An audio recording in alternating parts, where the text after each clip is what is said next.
Hello, രാവിലെ എന്നെ ചെയ്തോട്ടെ എനിക്ക് അതിലേക്ക് വാങ്ങിക്കൊണ്ടുവന്ന് തന്നു കേട്ടോ. മൂവാറ്റൂരൊരു മരണാവശ്യം ഉണ്ടായി. അപ്പോൾ അവരെല്ലാവരും കൂടി അങ്ങോട്ട് പോയേക്ക്. എനിക്കും പോകണമെന്നുണ്ടായിരുന്നു. ലച്ചുൻ്റെ ഓപ്പൺ ഹൗസ് ആയിരുന്നു കേട്ടോ. അപ്പോൾ പോവാതിരിക്കാൻ പറ്റില്ല ഓപ്പൺ ഹൗസിന്. അപ്പം ഞാനിന്ന് ലഞ്ചിന് ഞാൻ മാത്രമേ ഉള്ളൂ. അപ്പോൾ ഫിഷ് ഫ്രൈ ഉണ്ടാക്കാം, ഫിഷ് കറി ഉണ്ടാക്കാമെന്നാണ് കേട്ടോ വിചാരിച്ചത്. എൻ്റെ പണികളെല്ലാം കഴിഞ്ഞു കേട്ടോ. അപ്പോൾ ഞാൻ എൻ്റെ അമ്മ ഉണ്ടാക്കണ രീതിയിലാണ് കേട്ടോ ഞാൻ ഉണ്ടാക്കുന്നത്. ഈ വാളംപുളിയൊക്കെ ഇട്ടിട്ടുള്ളൊരു കറിയാണ്. ഞങ്ങൾ ഇങ്ങനെ അയിലയും ചാളയൊക്കെ ഇങ്ങനെ വെക്കാറുണ്ട് ഇടയ്ക്ക്. അടിപൊളി ടേസ്റ്റാണ്. അപ്പോൾ ഞാൻ വിചാരിച്ചു ഇന്നത് ഉണ്ടാക്കാമെന്ന്.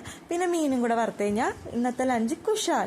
ഞാൻ വേറെ ഉപ്പേരിയൊന്നും വെക്കണില്ല കേട്ടോ. അപ്പം ഞാൻ ചോറ്, മീൻകറി, മീൻ വറുത്തത് ഇതൊക്കെ എടുത്തപ്പോൾ ഇത് വായിൽ വെക്കുമ്പോൾ തന്നെ എനിക്ക് എൻ്റെ അമ്മേനെ ഓർമ്മ വന്നു കേട്ടോ. കാരണം ആ ഒരു ടേസ്റ്റ് ഞാൻ അമ്മേനെ ഒന്നും കൂടെ വിളിച്ചൊക്കെ ചോദിച്ചിട്ടാണ് കേട്ടോ ഇത് ഉണ്ടാക്കിയത്. അപ്പോൾ ഇത് കഴിച്ചിട്ട് വേഗം എനിക്ക് മീറ്റിങ്ങിന് പോകണം. അപ്പോൾ ഞാൻ വിചാരിച്ചു എന്തെങ്കിലും സിനിമയും കൂടി കാണാം. അപ്പോൾ ഞാൻ വിചാരിച്ചു വടക്ക് നോക്കി യന്ത്രം കാണാം. കുറേ പ്രാവശ്യം കണ്ടതാണ്, എന്നാലും കുറച്ച് നേരം അതിരുന്ന് കണ്ടു. പിന്നെ ഞാൻ വേഗം റെഡിയായി ലച്ചുൻ്റെ സ്കൂളിലേക്ക് പോയി. അവിടെ ചെന്നപ്പോഴത്തേക്ക് ഇതാണ് കേട്ടോ മെറിറ്റും ഡീമെറിറ്റ് ചാർട്ട്. ഇതിനെപ്പറ്റിയാണ് എപ്പോഴും പറയാറ്.